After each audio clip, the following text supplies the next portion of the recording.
Hey guys, Hadley here, New Zealand Property Buyers. Hope this video finds you well. So what I wanted to talk about today was how we avoid and deal with tenant payment issues.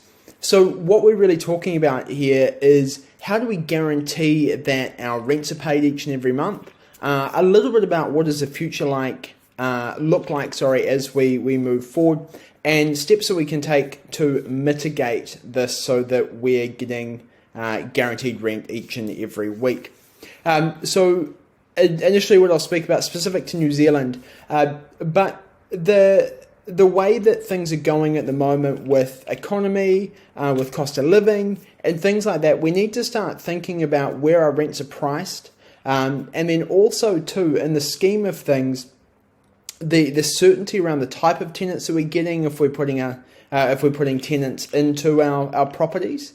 And what sort of jobs they have, are their jobs secured, because we just sort of don't know what the next little while brings. And with turbulent times brings uncertainty. And the thing with the real estate market is certainty is the key for us. We want to be able to control everything that we can so that we know where we end up is going to be the place where we want to end up, rather than just sort of guessing and hoping that things are going to come into play and things will be right for us. So when we're going down the line of normal rental, like I say, people with good income, people with secure jobs, the third option with that is that if we've got people that are unemployed in our property, is work and income paying for their rent?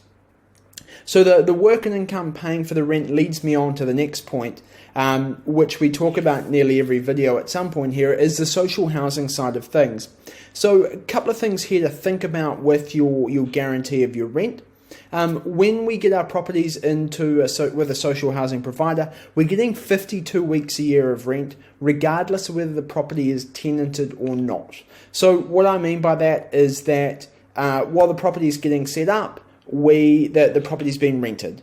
If there's a vacancy for 2 weeks in the middle between the changeover of tenants, you're getting your rent each and every week. So the important thing to think here is, with the way things are going at the moment, with the economy, cost of wages, cost of living, going up, is that it's really important to sit back and reflect and go, who out of anyone that could rent my property is the most likely to pay?